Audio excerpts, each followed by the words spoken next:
মিরপুর ২ নম্বর শিয়ালবাড়ি যে কেমিক্যাল ফ্যাক্টরিতে যে অগ্নিকাণ্ড, তা ৩ দিনও এখনও পর্যন্ত আগুন নিয়ন্ত্রণে আনতে পারে নাই ফায়ার সার্ভিস।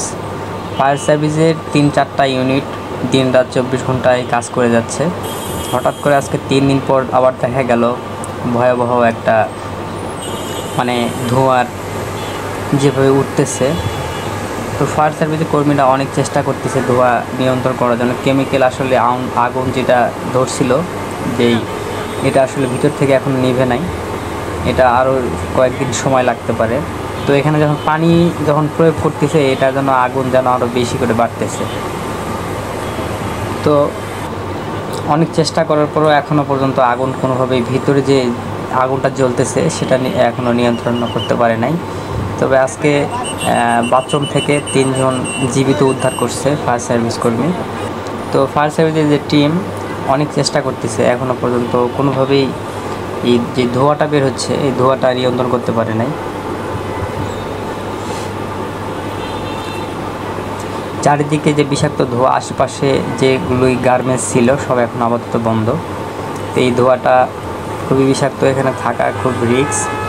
তো যারা আছে সবাই মাস্ক পরে আছে, আর যারা এখানে দেখতে যেতে যাচ্ছেন সবাই মাস্ক পরেই যাবেন, কারণ এই বিষাক্ত ধোঁয়াটা এখনও পর্যন্ত কোনোভাবেই নিয়ন্ত্রণ আনা যাচ্ছে না। এই ধোঁয়া যেন ধীরে ধীরে বাড়তেছে, কমার কোনো স্কোপ নাই। এখানে যতই পানি দিচ্ছে বা এই কুলিং সিস্টেম, একটু আগে যেটা দেখলেন এই হাওয়ার যে মেশিন, এই হাওয়ার মেশিন দিয়ে এই যে পানি দিয়ে যে হাওয়ার মেশিন হাওয়া দিচ্ছে, এই হাওয়া থেকে ধোঁয়াটা উপরে আকাশে পাঠায় দিচ্ছে। কোনোভাবে কিছু করতে পারতেছে না, তার ব্যর্থ ভিতরে যাওয়ার কোনো পরিবেশ হচ্ছে না। কয়েকজন ফায়ার সার্ভিস কর্মী ইতিপূর্বে ভিতরে ঢুকছিল তারা পোশাক পরে, কিন্তু আসলে ভিতরে থাকতে পারতেছে না, এত পরিমাণ উত্তপ্ত।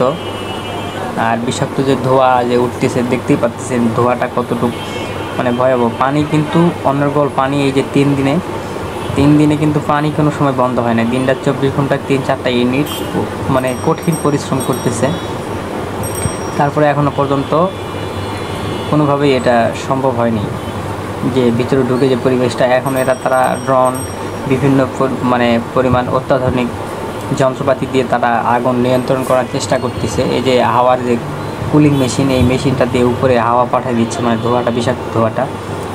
তো আশেপাশে আজকে একটু ভিড় বেশি, অতিরিক্ত, কারণ যে জীবিত 3 জন উদ্ধার করছে, এই জন্য এখন আশঙ্কা করতেছে যে ভিতরে হয়তো বা জীবিত বা মৃত আরও কোনো লোক থাকতে পারে।